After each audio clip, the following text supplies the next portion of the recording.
This content is for informational and educational purposes only. You should not construe any such information or other material as legal, tax, investment, financial, or other advice.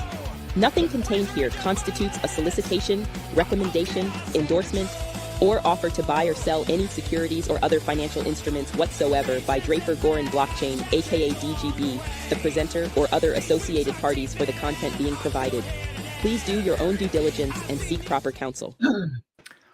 Boom. What is up, guys? While the intro was coming, Nate popped in. So now we got Nate and Nathan, and we got Timed on here.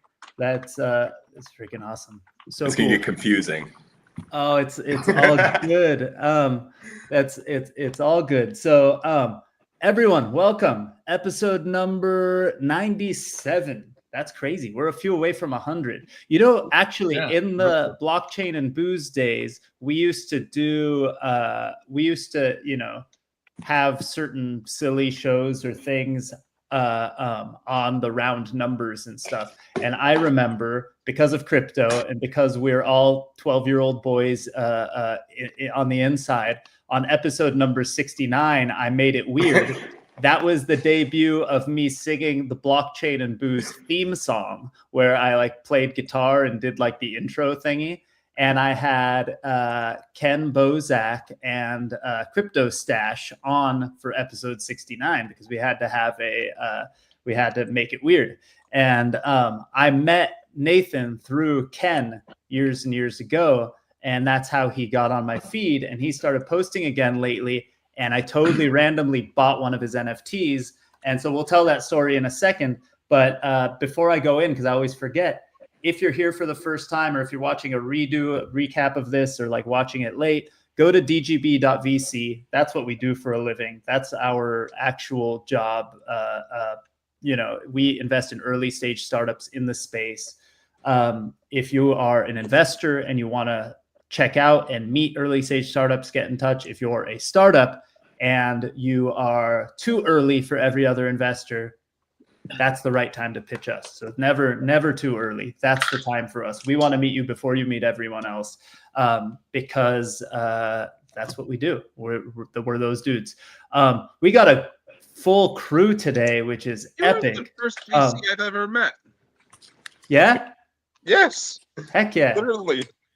That's awesome. So Zuda, I know locally, right? So we've hung out in person here in Southern California. We met at the Hub, which is also where I met Nate originally too, and in the local startup community. And now you love buying NFTs and stuff. Obviously, everyone knows Rankin from being the metaverse mogul, and he is the most active NFT person other than you that I know still.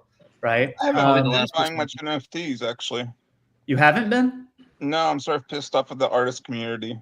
Okay, we're gonna have to find out. We're gonna have to find out about that. It was OpenSea for me. OpenSea just killed it in the last. Yeah, OpenSea. We're gonna dive in. Today's gonna be about NFTs, apparently. I don't even mint there anymore.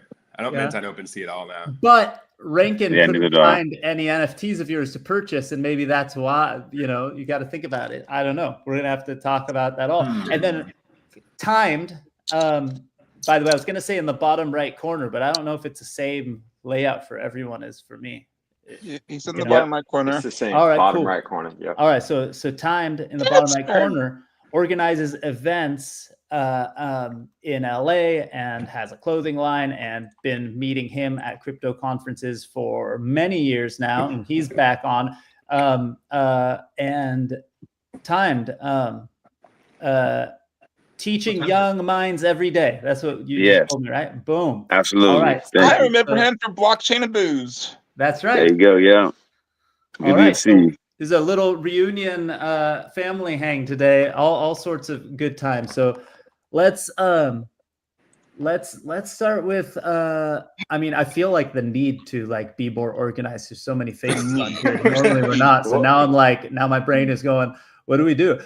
Time. I Give us a finally. little bit. Okay. Oh, Zuda, go. Okay, so I've seen Nate's picture probably 60 times on these hangs, right? And it's always bugs me. And now I remember where we met. The CLU. hub. But he didn't Yeah. have a beard.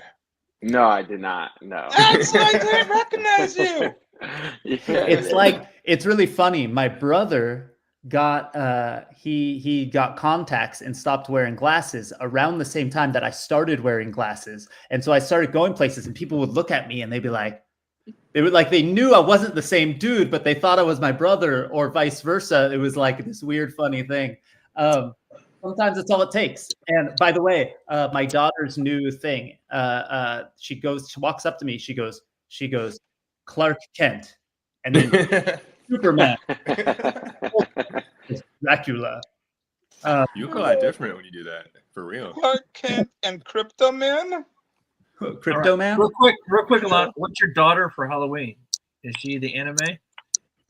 No, nothing anime. I don't know yet, because she did a thing with my wife where they were the Gilmore Girls, but that was, I think, more for my wife. But her and her group of friends are into it. Yeah, it's a throwback. Everyone our age is like, whoa, Gilmore Girls, and then like 2 or 3 of her friends knew. But I don't think she's gonna do that for Halloween itself. We'll see.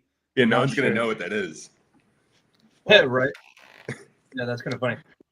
No, because we went to a trunk or treat and there was like so many kids dressed up as that.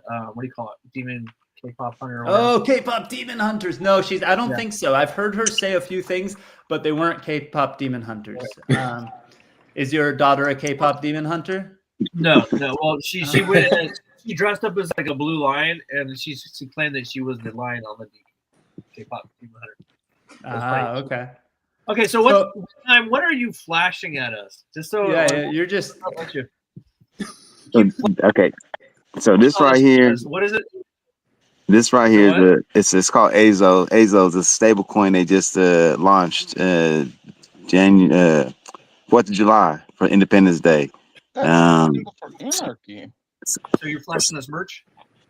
Oh well, it's also attached to some of the merch that I make. I make all this silver.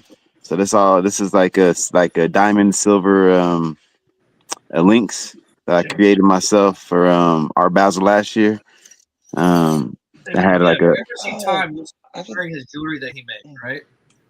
Yeah, so like I even made so like this right here is a blockchain. It's a blockchain that I created like about 20, 30 pieces it's a chain of blocks that Do you have your belt? The belt?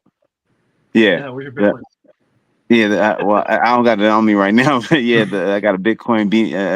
It's a buffercorn. It's a buffercorn belt. Buffercorn belt. Okay, it's buffercorn belt. So if you ever see time, he'll always be wearing his own like merch that he's making out of jewelry and stuff like that. That's mine. Nice. It's mental health logo. That's what's up. I like that guy. While we're showing off merch, I might as well. Yes, 100%. I'm wearing. Everyone's got homemade stuff. You know what? Why wear somebody else's brand? Wear your own, right? Exactly. If I'm gonna be the product for somebody else to use me as advertisement, I'm gonna use my own products to be advertising my own stuff. You know. Go Dodgers! You know, I don't know if y'all was all around for that 18th inning. Did you see that? That was I was up. Did you guys stay I was up the whole time. I didn't stay up because my son had to go to bed, and so I turned off the game. And then I got back online, and I totally didn't watch. And then this morning, we're like, "What time did the game end?" 12:30 last night. 18 innings. Yep. Crazy. 18. And tonight, and then they play again tonight. You know, like this, like they had nothing but a couple hours of rest. Yeah. They asked Shohei, what are you looking forward to most? He says, I just want to go to sleep as soon as possible. Well, Sohei, he the one he pitching tonight. He's pitching, yeah. So all the stuff that he was a savior for last night too. So I mean, he was making, you know what I'm saying, he was getting us out the slumps that we kept on falling in. I had a conversation with my kids last night, and anytime we're talking about baseball, I end the conversation with, I need to ask, I'm going to ask Nate tomorrow. So Nate was a minor league baseball player. So Nate is a pro. Nate, Yeah. What the hell? How does a pinch runner work? I feel like that's cheating. It is So cheating. how does that work? I've Like, always said that. right? Like, Yeah. it's like, oh, Nate's faster than me. I got on first base. Now let's call him in to do the running. How does that work? Can you do it like unlimited? Is there a certain number of times? Like, how does you can do it anytime during the game. You can do it at the very beginning of the game, first inning, or you can do it like last night in the 18th inning. The only issue is that when you sub someone in as a pinch runner, that person that got subbed in for cannot re-enter the game at any point. So he's now out. So it makes you double think. One-time thing. So it's like, only when there's a really important time you bring in the fastest dude, but he's now out of the game for the rest of the game? So the fastest guy gets to stay in if he wants to, like if the manager or the head coach. Oh, the person allows him. you pulled out. The person you pulled out cannot re-enter the game at any point. So if he's, let's say, Shohei Ohtani, right, or one of your best players, if you pinch run for him, he can't come back into the game at any point. And so now the pinch runner is. If it happens to have 18 innings, that dude's sitting on the bench on his hands going, correct. Yes. We figure out how to do that with like our normal jobs and stuff. You just call somebody up. Hey man, I don't want to finish this day out, and you're way better at this than I am. So right, I'm gonna go. Enjoy. Yeah, enjoy. Yeah. So, Alon, you said that Nate was minor league baseball. That's what MLB stands for. That's crazy. No, Major League MLB Baseball. Major League. But yes, you are to double entendre with the actual terminology. Yes, MLB is the same 3 letters. No, I looked it up. It says minor league baseball. MLB.com. Oh, they have a page for minor league baseball. Yep. There you go. My friend Dan used to play for a few different teams. He's a coach for like Arizona State, but they were at the game last night from Dodgers and like He saw a good game then. They going back tonight too. So oh my gosh. Is the World Series kind of like the Super Bowl where people end up paying like thousands of bucks for tickets and stuff, or is it? Yeah, they're usually around $2,000 for tickets right now. Yes, it's a lot. That's crazy. But I mean, if you're obsessed with baseball and that's your sport, then it's all right. The real question. All right. The real question, right? We have NBA Top Shots. We have There we go. Here we go. What NFTs are there for baseball, for God's sakes, guys? Come on. There actually aren't actual baseball cards. There actually aren't too many NFTs at all for baseball. Real baseball cards, yeah. I mean, we want the digital version. I have. Then I might actually be into baseball a little bit more again.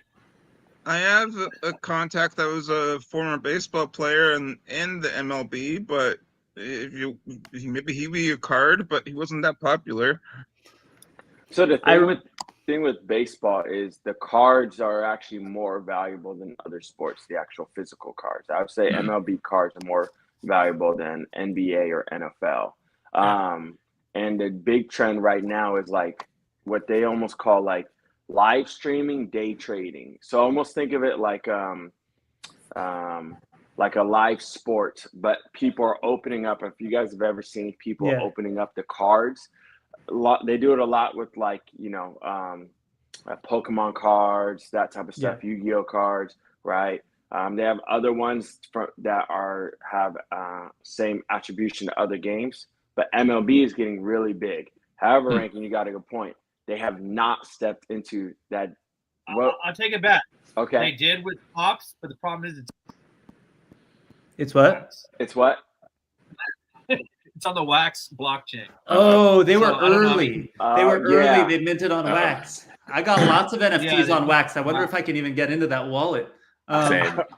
Wax Cloud Wallet should work with your Gmail, so it should. Right. I never collected on Wax. They had like a lot of like different things. Yeah, they did. Could people go on Pump.Fun? Like go on Pump.Fun and start like a collection, and then because you said it's like live streaming, right? You take like all these different crypto worlds and merge them together. Do some like live streaming with it, open packs, but they are more valuable for sure. I used to collect basketball cards, and those have not retained their value unless you have like Kobe, Michael, like all the good ones, Well, come on. anything from the 90s, like comic books or baseball cards, did not retain its value in the 90s. I know what happened. It seems so Well, good. it's, at the it, time. I have you know, I you know, used to have so many cards. you ever notice how hard it is to keep them thing like pristine clean? Like where do you keep them at? And then what happens when it rains or like all this like You keep them in a file cabinet at your mom's house. Yeah. until it burns down. I mean, I just had a lot of my stuff burned down in Altadena fire, so like there's nothing there. That sucks. The Like, you Altadena can't- fire this weekend or a different weekend? No, I'm talking about on January 7th. We got relocated, but like all the stuff in safety deposit boxes, that's gone. Like everything. Oh, Dang. that's brutal. Life Yeah. is yeah. Do you have insurance, or is it just it's gone? It's gone. No, it's gone. It's rebuilding. That's all. You know, it's like everything we rebuild. Yeah. It makes us Like, who we even are, like- though. Yeah, it's just this. Time happens to everybody. You know, as long as you living. Yeah. Quick It's good for us USDC sometimes. question. What's stopping me from saying, okay, I have X amount of dollars and I can back a coin up to that amount of dollars and making my own USDC? Nothing. I mean, nobody's stopping you. You could do it. You should do it. We should talk to Kevin, right? We should have Kevin on and talk about the regulation and all that stuff. Oh wait, Because- genius!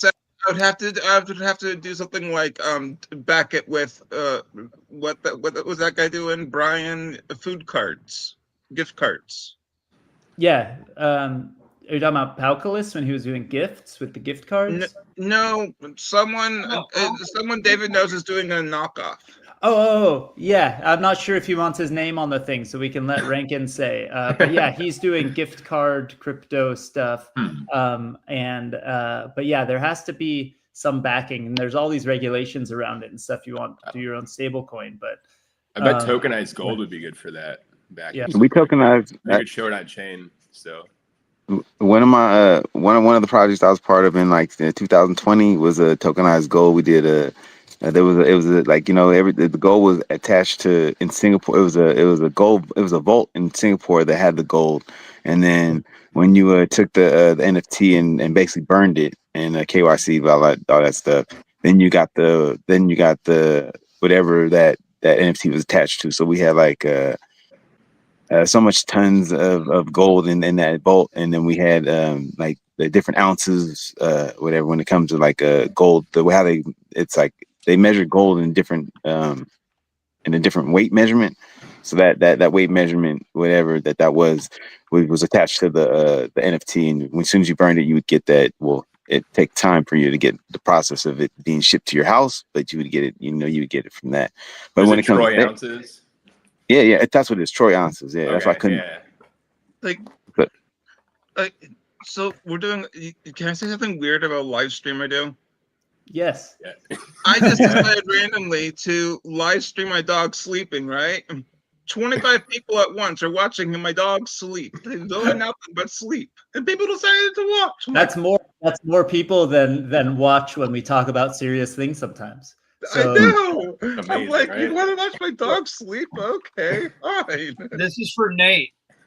Proof of sports. Oh, Oh, Proof of sports. Yeah. Proof of there we sport. go. Proof of sports. yeah, that's the Right? whole box. That's that box right there.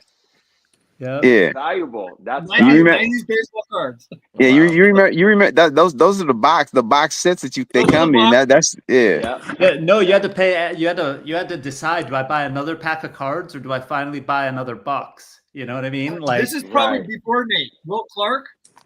No. Will Clark was still me. He was 80s and 90s. I'm screwing with you, bro. hey, Nate, have you heard of a baseball player named Scott Radinsky? Yes, you've mentioned him.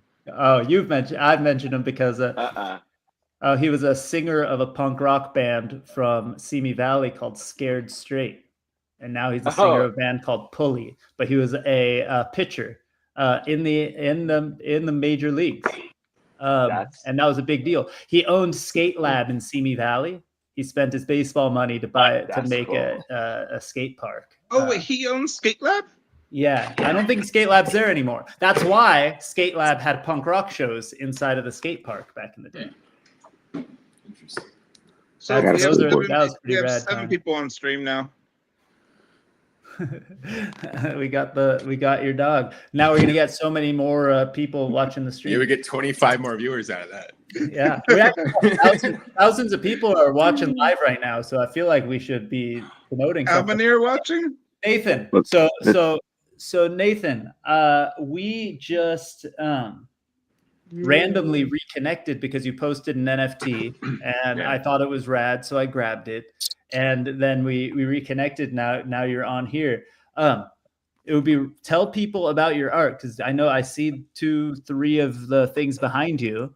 This is a larger piece that I've created recently with acrylic marker, by the way. Nice. The whole thing is a marker. Is that one big piece of paper, or is it canvas? It's on a rolled canvas, so that way my logic is whenever I'm shipping physical art to people that collect my stuff, sometimes it costs more than the artwork. Like shipping art, especially if you're shipping it outside the Hell country, yeah. it can be crazy expensive, and then you have to insure it. So like if somebody pays like 20 grand for that, they would be freaked out that it would like get ruined, obviously, in shipping, plus the weight of it and the size of the package. So I can just roll that up and stick it in a tube. Yeah. And it's nice and easy. If they want to pay the extra expense to frame it, it's fine, but it hangs there pretty well anyway. So, but that's the logic behind that. But back to your original thing, we did reconnect because you randomly got one of my NFTs, and it feels random, but it feels synchronistic in a way, because I was with a family member, and I told you guys this earlier, but people weren't watching yet, so I'll say it again. You would come up in conversation because I saw you on Twitter and realized that you followed me, and I started reminiscing about the days with Ken and the podcast. And I tell my mom, I was like, oh, this is like one of the people that we've interviewed before. He still follows me or whatever. It's interesting. It's been a long time, like kind of that whole thing, because I've been trying to get back out into the industry. And then like 30 minutes later, you bought the NFT. So it was really weird. Like I said your name, and then like it freaks me out actually too, because maybe like the phone was listening and then put me in your idea. Well, I don't go to the recommended feed. I always go off the recommended feed because I hate it. It's all turned into just shit politics 90% of the time. And I go to the just people I follow, and it just you happen to post. So I just must have caught it live. Yeah, it was very interesting, and like it just lined up that way. I don't know what happened. Yeah. So all of a sudden, you just like quote tweeted mine, and I was like, oh, that's so crazy. And I called my mom. I was like, the guy that I mentioned to you just bought the NFT, and her and my dad were like, no way, like that's totally insane. And they weren't shocked because that stuff happens to me a lot. Like I get lucky like that a lot. But it's not luck. That's dope. It's showing up. You That's can't good, be lucky if you don't show up. That's true. I started trying again. For a long time, I fell out of like everything I was doing because I had some like mental health problems. Had depression, anxiety, and I got treatment for all that stuff. I started like kind of switching my lifestyle and started like really applying myself again and putting my stuff out. And you're one of the first people that really supported that. My podcast co-host Dimitri, he's always been supportive of my work, and he's probably one of the reasons I was putting it out there too. He was like, you know, you got to show people your stuff, or else they're not going to ever buy your stuff. You'll just be sitting at home making it by yourself. So, but you're gonna enjoy that. But it was like some black and white artwork like this. This is like a silk screen print that I made of something. It's actually available on OpenSea right now. Nice. So it's that style of just like black and white lines. Yeah. Yeah, very cool. So that's I'm into that. So one of the first NFTs I bought, I was looking. I wonder if I can find it again and maybe share it. Was a physical drawing that was like black and white like that from.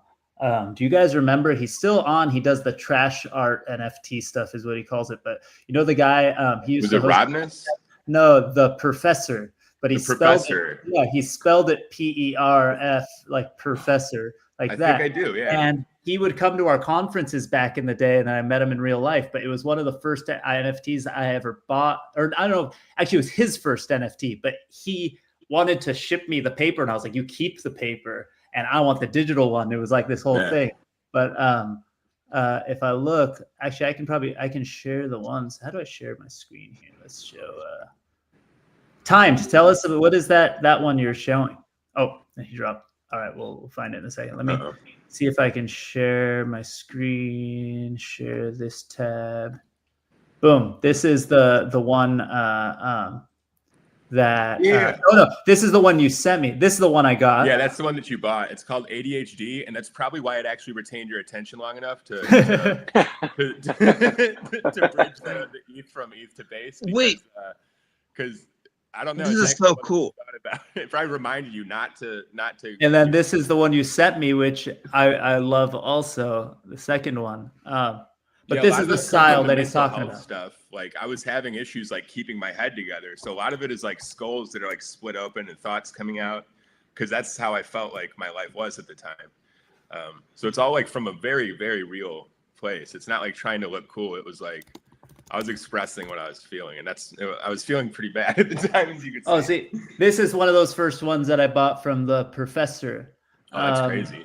It's intricate. And there's like hidden things behind it and stuff if you sit and stare at it for a while. But it was, I wonder if I could see when, 5 years ago. Right? Oh, wow. But that's pretty All these rad. NFTs are gonna be really old. My active NFT wallet is nuts, but I'm not collecting right now. Artists pissed me off. Well, if you told us artists are pissing you off. Yeah, you can go to my link tree and get some of those black and white ones. If You haven't pissed me off, by the way, though. Okay, yeah, Right. but okay. So where can we? Yeah. Can we just follow you on Twitter? Yeah, if you follow me on Twitter, and I'm basically posting them like daily almost. I kind of go on and I'll kind of post like I like to show the title, and I actually like to show like my reasoning for why I created a lot of them, because a lot of them come from like a really like pretty deep dark place. And since I'm feeling better, it's easy for me to like reconnect and verbalize the reasons in which I created these things this way. So a lot of them you'll see like a pretty lengthy explanation, which is usually in the metadata too. And then those are all on my page. But I also, on my link tree in my bio, there's links to like my different like foundation and OpenSea and all that stuff. So just if anybody's curious. And on Instagram, he posts like, if you do stuff digitally, you post the like the time lapse of creating the thing, and I always think that's really rad. That's a really cool thing to see.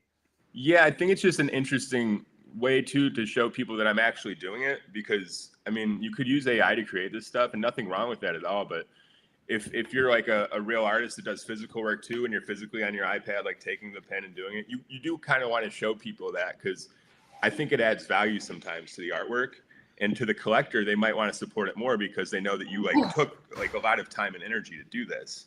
And then over time, also maybe it gets your price higher because people are like, well, this took them like 40 hours to make this damn thing. Yeah. So it's like that kind of logic. And I wonder if I could show. Over on Twitter, it says we have around 7,000 viewers. Yeah, that's because we're awesome. Oh yeah, we're actually doing pretty good. No. You're going good. Let's retweet that stuff. That's right. It's all because of your puppy. That's it.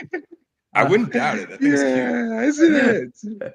Yes. Now I have to give him attention now that I moved him. We got a good crew. Nathan, I was gonna say, where do you see the art industry going in the next several years?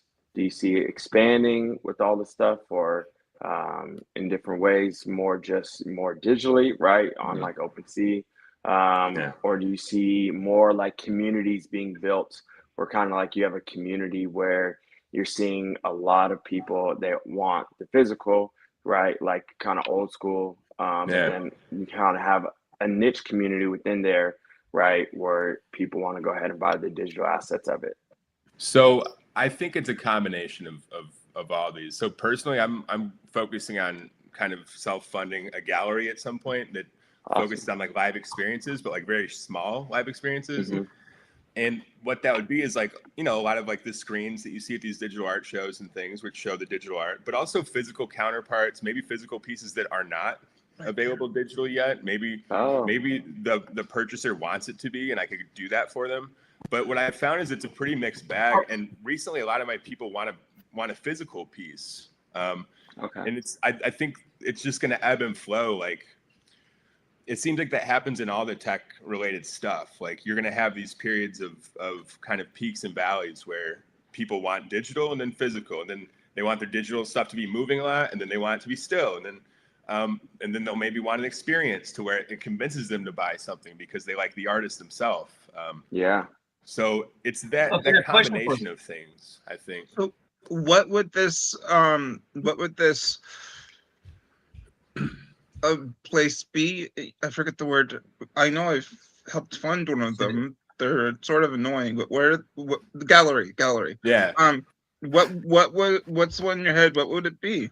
Well, what it would be is essentially like sort of like a nightclubby type bar sort of thing, but not designed around large crowds. It'd be like very small, exclusive things plus performances. So if I had like Bad Religion, for instance, come and play, I would only let 100 people in there, and I wouldn't be focused on ticket sales and all that stuff. The money, the value proposition and the way to make the money back would be off like food and drinks, and then people buying the artwork. And a percentage of those sales would go to probably a charity of some kind, some back to the artists that were involved, not just me, other artists, and then the band or whoever's performing there. So it'd be kind of creating a curated experience around art and music that provides this sort of IRL thing where people like really connecting with the artwork and not like just looking at it. They'll attach emotionally to it for that reason, I think. Have you ever played in the metaverse? What's that? Sorry. Have you ever played in the metaverse? Hey, you could be at the Halloween. You could be at the Halloween show we're trying to put together at David's house and in Decentraland. Yeah, I mean, I've always wanted to experiment more with that stuff. It's just for like a long time, I wasn't very focused. I had like I said, I had like some mental health problems. But I would say look at crypto voxels right now. Like the properties in voxels are pretty inexpensive comparatively where they've been. Because no one uses the freaking site. It's easy to throw. Hey, Zuda, usually you're arguing with me when I say nobody's online. Because I spent 4 days trying to find anyone online, and I found 3 people in Japan who told me I was an idiot. So bringing this back to you, Nathan. What's that? Bringing it back to you, bringing them back on track. This is always great. I always love these conversations because there's always gonna be a web. There's always gonna be some sort of branch from a tree that all of a sudden it goes left, it goes right. So I think AR will hone it all in eventually. Augmented reality is going to be artists to be able to really curate experiences, and the tech isn't always there when you want it to be with that stuff, and it's not there yet, but it will be. And I think people need to realize that that's maybe their best option, especially if we do have the world shut down again for any kind of reason. People better believe we're going right back to NFT days, right back to the AR days. Like, it's going to happen quick. The virtual worlds, all that stuff, it would happen very fast all of a sudden again. And Bill Gates think it's happening again in 2030. This is one of those screen grabs of like the creation process, by the way. Oh, cool. Oh, that's super cool. Yeah. So then I go and I just feel like. It takes a long time. Yeah, so these take a long time to draw. And this one's available on OpenSea. So like something like this, you would have it like your live experience, right? Like a curated event. Yeah. Right? Dude, that would be a rad thing to be just showing like as a screensaver on your TV at home. And it's just like exactly. In, right? And it might be nice to have like DJs or performers doing stuff, and I could like sit there on my iPad and people could see like a big screen, and like I've had a lot of these random ideas with that. So it'd be kind of cool. That's it's really related. Cool. It's not off topic. Okay, so why not do a pop-up at like a like, you know, the NFTs, there's probably art show stuff. Why not do a pop-up during a big event? I would love it. I would just need help funding it at this point and just organizing. Like, that's all I would need. So and then I would just show up and do it. It's because for me, just to show up and be the artist, it's easy for me. It's easy for me to talk to people, connect with people, tell them what I do, tell them what I think, and not you know. not always In about me art, either. I what connect I've well with learned others. is in art, pop-up is the MVP. Yeah, and actually, Zuda's right on this. What I was gonna say is, uh, yeah, that'll work. Art Basel will work. That'd be amazing. I've always wanted to get in there. It's just every time it was coming around, I wasn't ready, but maybe life wasn't ready for me to be there yet. And that's Wait, probably I was yeah. probably Wait, just time. Do you have a booth at Art Basel? no, I've never been able Oh, to pull it off. Time said Time. he's been at Art Basel for the past 4 years. So Okay, well, I've been wanting to go to Art Basel because a lot of people say Art Basil, and I want to get Yeah, right. a big thing of basil and sit in it. A big wooden thing of That'd be basil cool. and just sit in it. That'd be cool. Well- I actually grow basil on my farm. I was grow gonna holy say, basil, Thai Zuda, basil, and traditional. my parents have some basil growing in their yard. You could sit next to it, take a selfie, and we can do the metaverse version, so we don't have to What fly to size Florida farm do for you it. have? I was That'd be thinking, awesome. no, What size farm? a big barrel. That's size what I wanted to sit in. farm A is big barrel of basil. That's what I wanted to sit in. Basil dunk tank. So basil water. Yeah.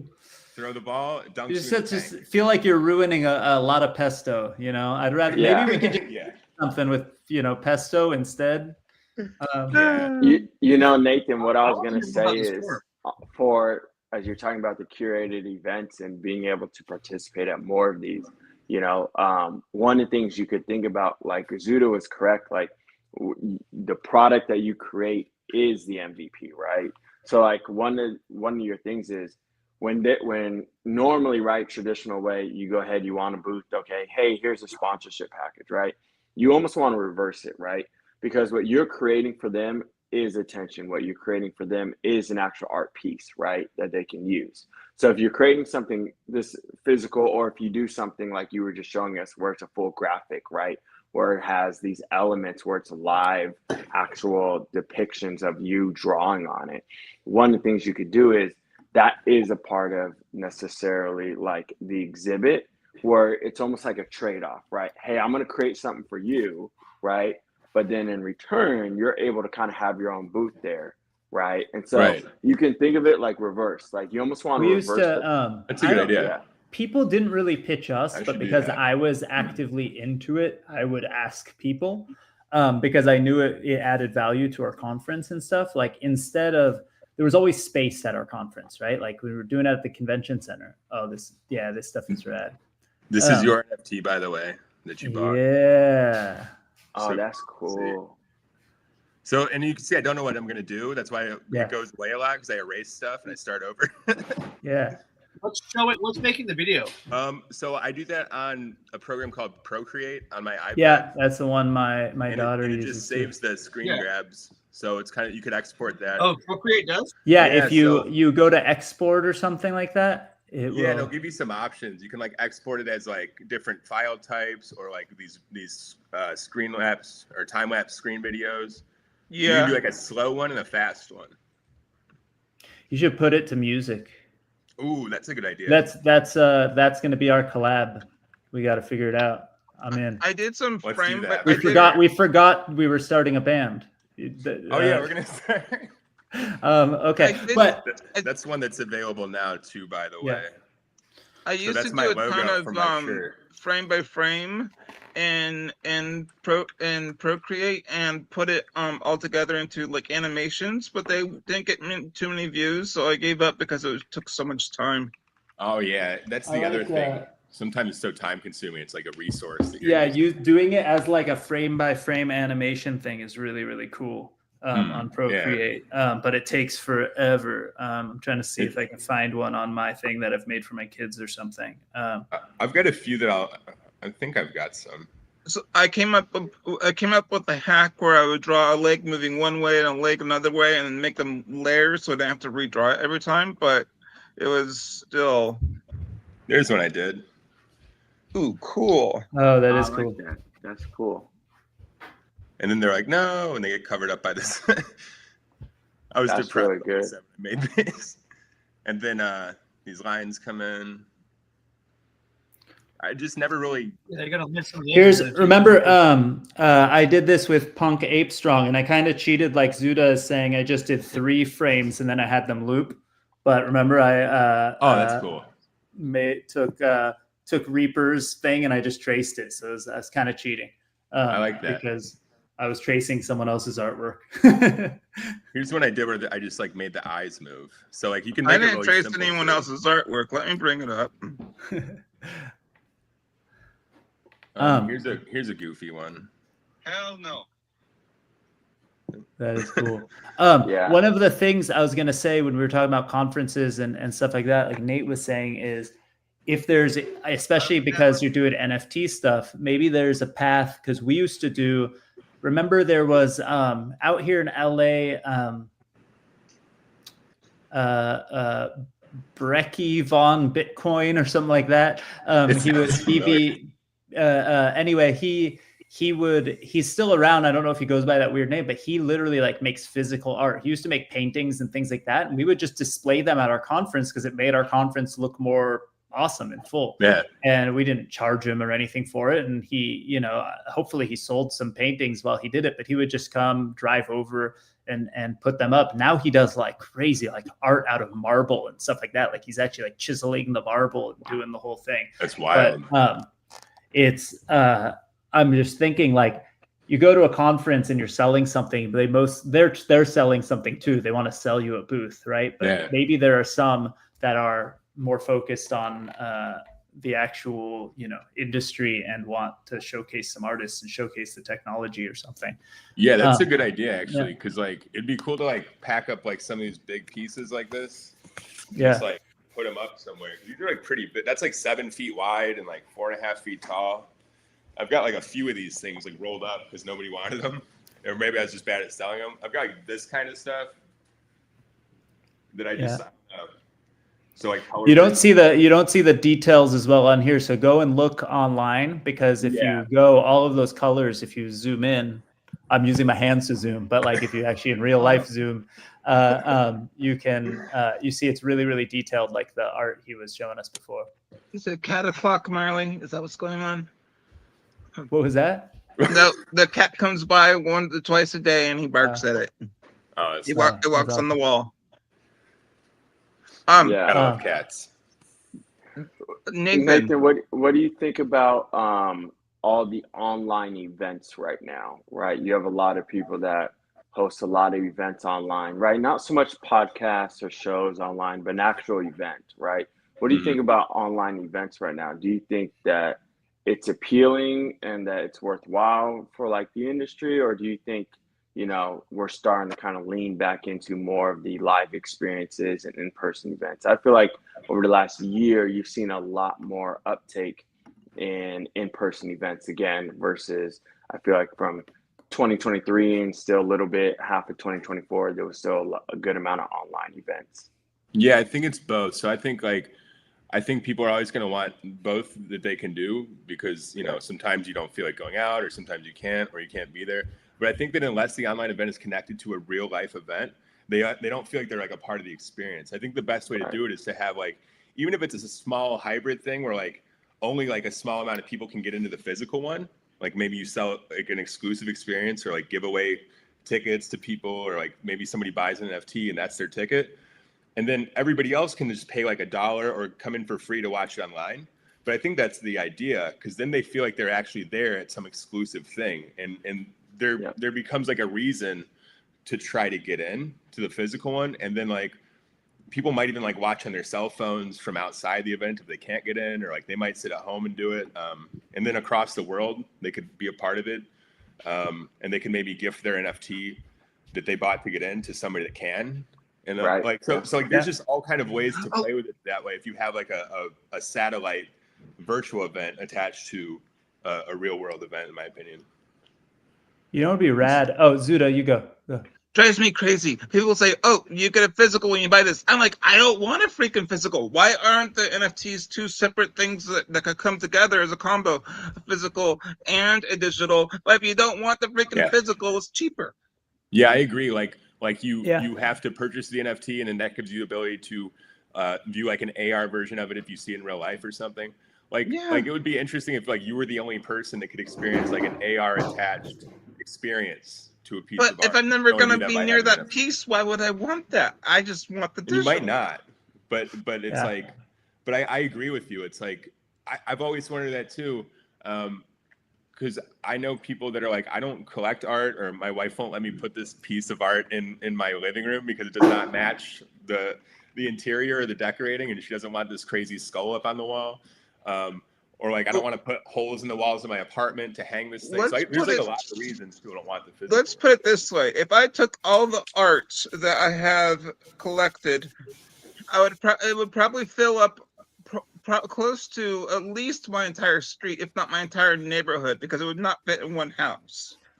Hey, dude, real estate goals. Yeah.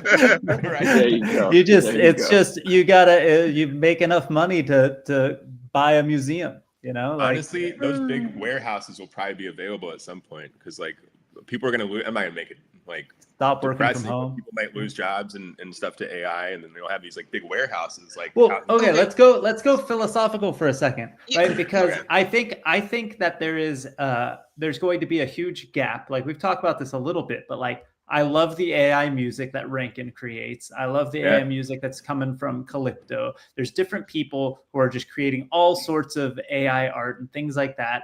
And then there's the opposite end of the spectrum is artists spending hours and hours and hours and hours doing, you know, honing their craft and having a more, you know, having actual blood, sweat, and tears go into creating something, right?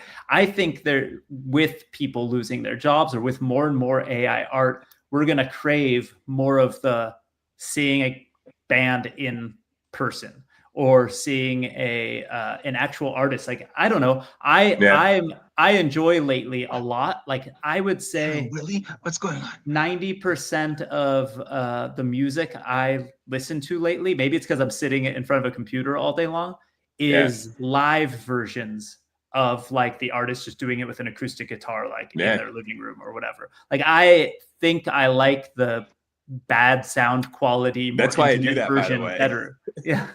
I feel like I just, it's like a better connection or something. Yeah. You remember at the luncheons and stuff, I brought in my hologram that you could see like a bird flying over my phone and such. Yeah. Well, there's nothing stopping us from using that technique to make what we call why are words failing me today? Virtual YouTubers. We can make those into singers for songs. So we could have a singer for a Rankin that could turn into a hologram to perform on stage. The technique is pretty simple. Yeah, That's but I interesting. think what I'm saying is like the less produced, the less prepared, like it's almost better. And again, we're talking to me, right? And I grew up listening to punk rock, and some of those, my favorite band's earliest albums were not done in a studio or whatever. So maybe I'm just a certain category of person. I might not be everybody, but I kind of like when they do those like live experiences, or like there's that one hologram company, I think it's called Proto or something that Tim Draper invested in. It's still like a very highly produced best version of an acoustic performance that they put and like they stick it in the corner of an airport, and that's cool. Yeah. But it's also the time and place isn't the right time and place versus like when I want and I put up the thing and it's you know, I don't know. I'm just thinking that our human brains and our like, I think we will just crave it more and more over time because everything is too produced, too perfect, too, you know, clean. It's like an old Dodge Charger, an old Mustang or Camaro. Like you kind of want the gasoline smell, but you know it's like polluting still. Yes. And so you're at odds with yourself. Well, like, you also have like a visceral, car, but, you know, part of a visceral reaction to the sound of the engine. Like my old, I have a 67 Ford Fairlane that's falling apart in my parents' driveway right now under a blanket, right? And it was falling apart when I had it as a teenager. But because the shocks were old and bad, and because it had a big engine, when you give it gas, the car would physically turn a little bit from the engine's momentum, right? Like you do a room and your whole body would like kind of go like this, right? No, but it's like great. now in an electric car, it's like a roller coaster, which is its own cool thing. But you're just like zoom forward with no Almost too sound. smooth, right? Yeah, There's you have to roll down the windows to get a little bit of like. Yeah. You don't realize you're going 100 miles per hour. Back then, you're going 45 miles per hour, and you feel like you're going to die and the car is going to fall apart, right? Yeah. Like there's a physical connection to the situation. Ford Fairlane, there's by the only way. one reason nice I clay don't. movie. Sorry. Go ahead, Nathan. Oh, I said Ford Fairlane is a good Dice Clay movie, by the way. I don't know if anybody remembers that. I do was only Ford because I Fairlane. had a Ford Fairlane. Yeah, So it's a really, really bizarre reference, but I figured while I had it, I might as well make it. Goes, you know, what were you Ruined saying? everything. There's so what you're saying is sort of like to a few different things up in my head. Like, there's only one reason I don't buy AI art much at all is because it doesn't have copyright, and that drives me nuts. So it's public domain by default, unless there was a human modification, like my lyrics onto Suno Music gives it copyright. Right. The lyrics, not the sound or anything of it. But most of AI stuff doesn't have copyright, and that's why I don't buy it. But if it had copyright, I'd be buying it over the human stuff. But one thing what I'm trying to say is, it's like some people say, I want original etchings into stone. Okay, cool. But that's niche. It seems like human art is going to become more and more niche.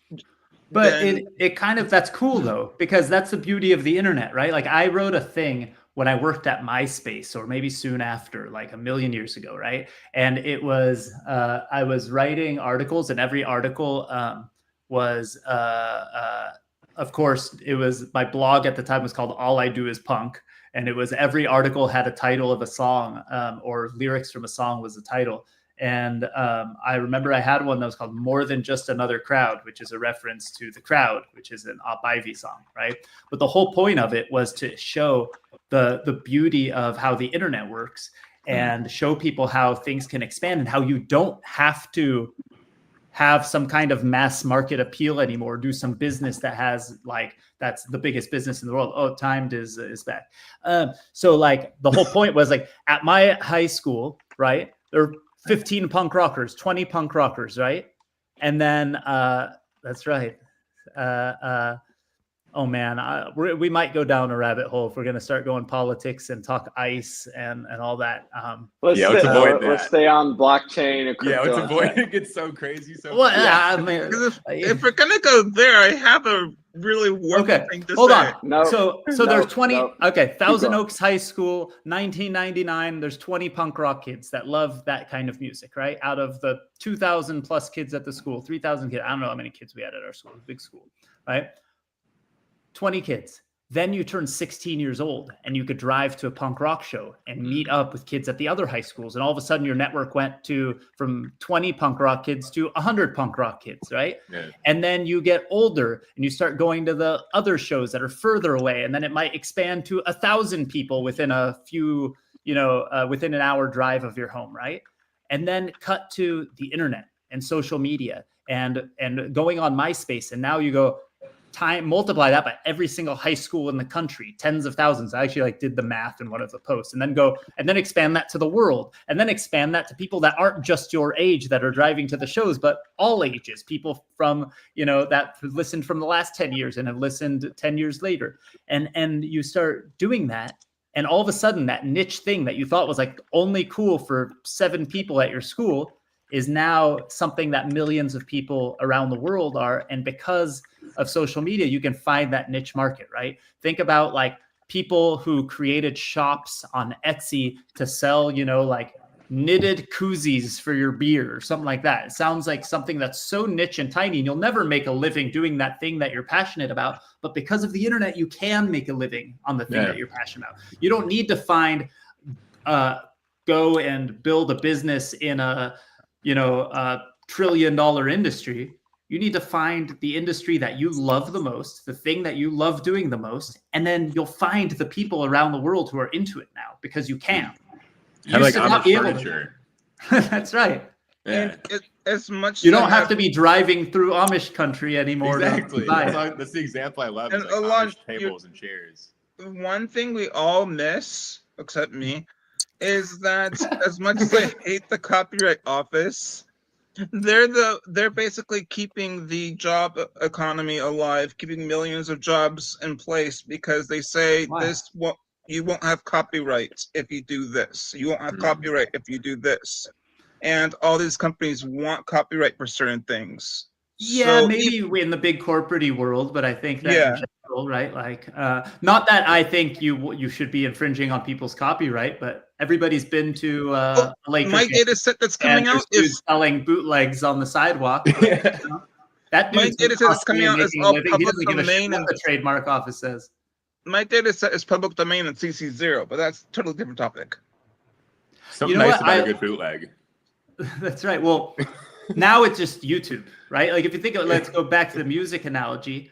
Back in the day, you'd go to independent record shops and you would buy VHS tapes and CDs and tapes of actual weird bootlegs. It would be like, Bad Religion at the Canoga Park Rec Center in 1989 or something. And it would be like you'd buy a VHS tape of a dude who stood in the crowd filming it from his thing. Yeah. And they would make copies of that and ship it to every single, independent punk rock record store in the country. And that's how you get it. Now you just go on YouTube and you find every single person's version of that. I'm going to do that right? when I do like music shows. I'm going to just be like, hey, if anybody wants to film this and put it out and try to monetize it, I'm not coming after you. Who cares? Yeah. It's kind of nice, actually. Well, the whole point is that like, it's kind of like there was Metallica fighting all the streaming stuff, or not streaming, but the illegal music downloading stuff. And then there was other people who didn't care. The people who didn't care. Yeah. They had an album called Steal This Album. So like when Weird Al Napstar, Weird Al who put out "Don't Download This Song" as a free song to download. Yeah. But the thing is, nowadays you don't, like, the biggest artists in the world and even independent artists, the tiniest portion of their income comes from streaming, right? They make money from going on tour. They make money from selling merch. So they want their music distributed as much as humanly possible. Dude, if somebody else is going to hustle to get my music into every single person's, record player or whatever, more power to them. Yeah, I'm friends with the lady who discovered Eminem, and she said her biggest thing is like, no, and the reason I mentioned that, she's a marketing genius. Like, she was able to get this guy through the door that was like not going to be able to get through the door, basically, because it's he's not from that environment. And she was like, well, I think through marketing I can get this done, right? And her thing now is like, she's this marketing wizard that figures all these combinations out. And she's like, okay, it's fine. We can do all this marketing stuff and that's great, but it's still not going to help you make money off streaming. So if you're not going to tour on top of this or sell merch on top of it, it's best to just do it yourself. Like, just put it out on DSPs, put it out on your social media, try to build up your social media channels as much as possible and monetize that way, or else it's not going to happen. Because you got to find ways to hit the stage, get people into the venue, and then have compelling enough merch to where they actually want to purchase it, and then represent that. So other people go, where did you get that? And then they love you enough to actually tell them and take 5 minutes, like, here's the link or here's the website, or whatever. It's like a whole chain of human events that has to occur. It's this crazy chain reaction. So unless you're compelling, it's not going to work.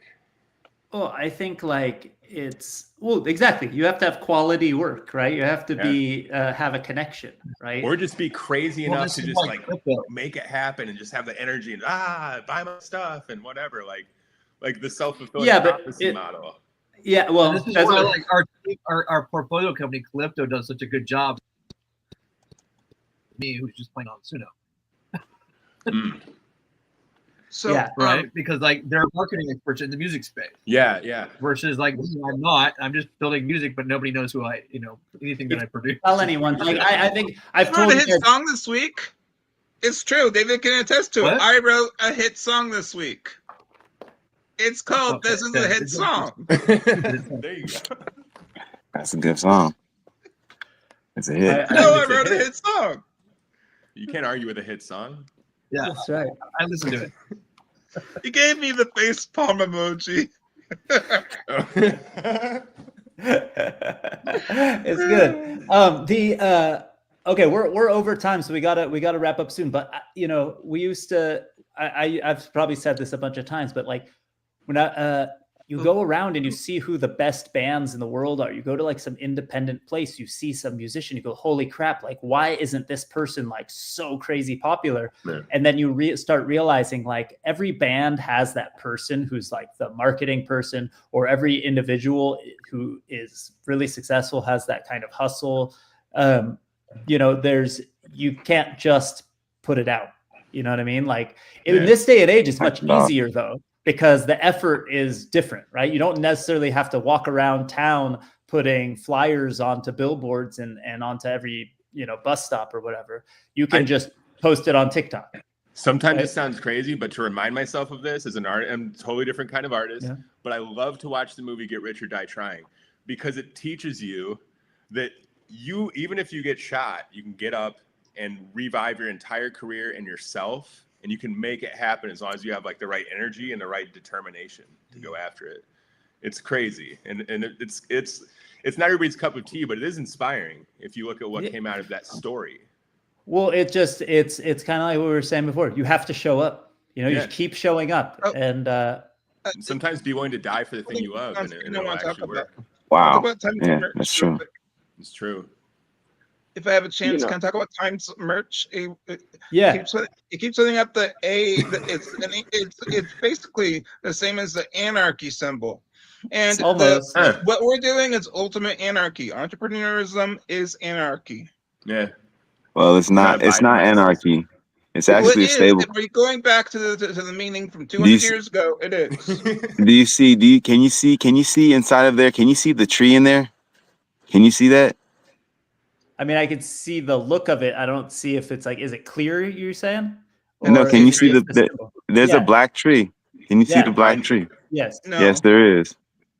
The shape is supposed to look like it's like a pine tree. Oh, like a tree going through. Yeah. Correct. Well, it's because it's a stable coin based on regenerative assets like carbon credits, biochar. If you know what biochar is like soil, basically the fundamental breaking of building blocks of everything we eat in general, soil. It's biochar, and solar power basically, and so it's backed up by assets like that, and you're able to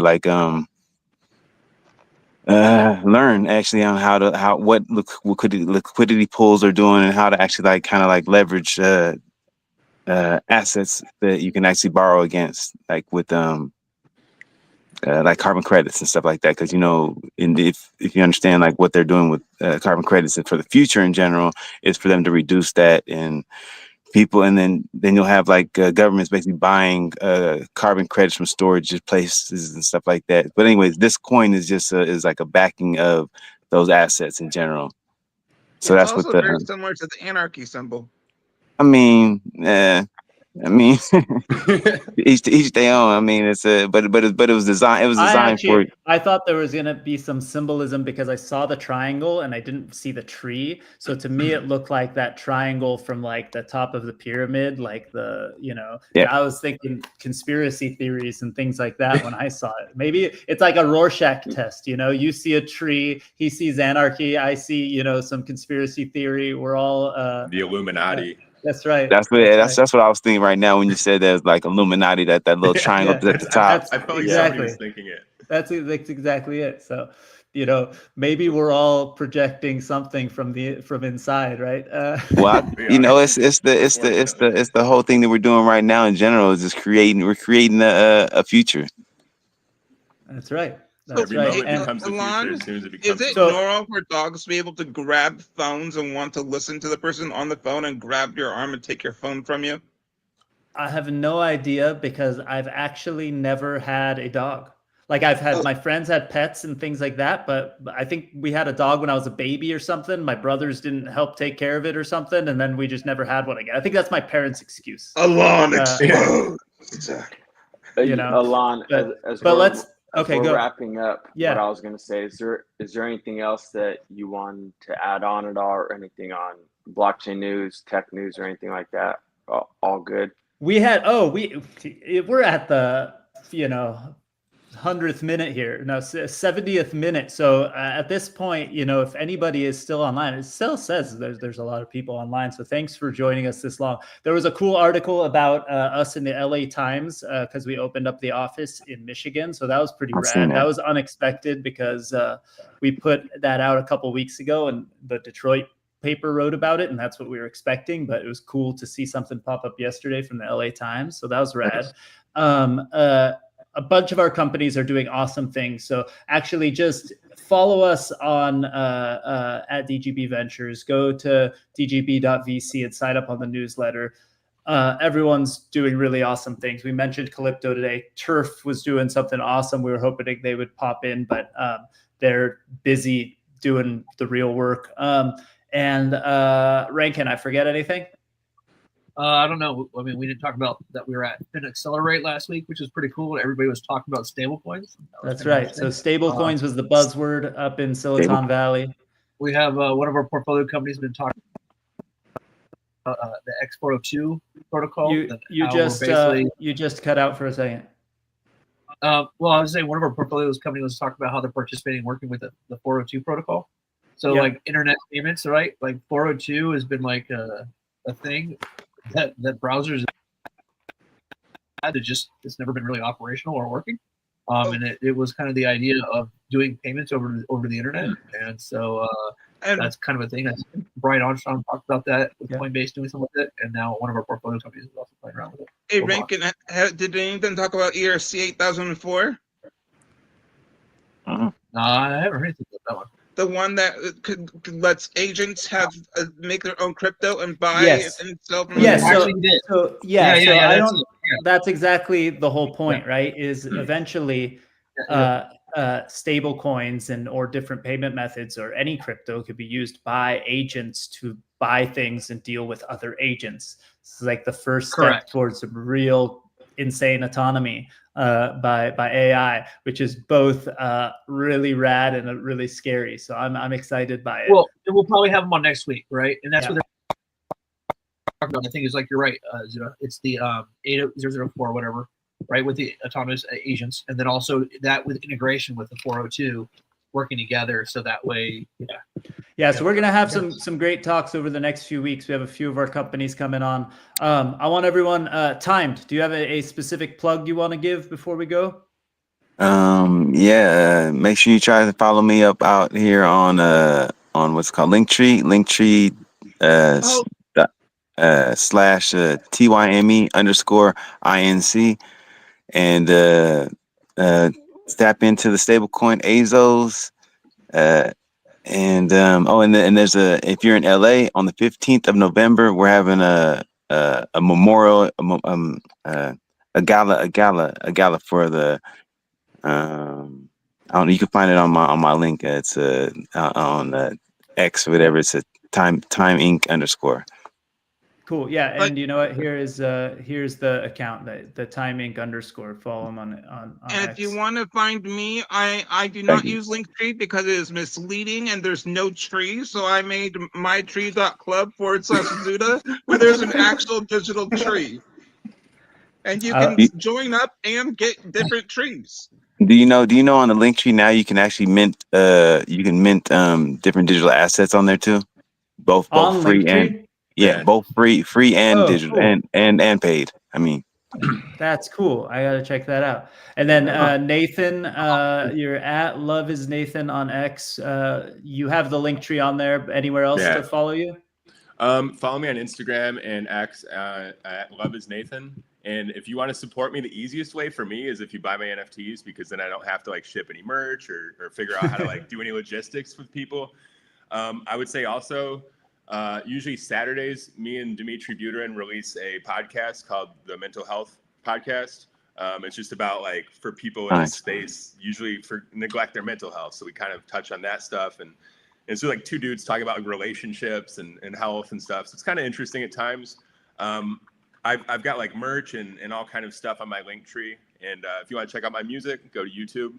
And you can find it in my Linktree as well. So. Heck yeah. Thanks, guys. Anything, Nate? Any last? Nope. Nothing. All right. Thanks, everyone. We'll see you next week. Thanks for joining. That was super fun. Bye. Yeah. Peace. Bye, everybody. Good talk. Hey, Nathan, I'd love to talk to you about some of that mental health stuff too. Absolutely.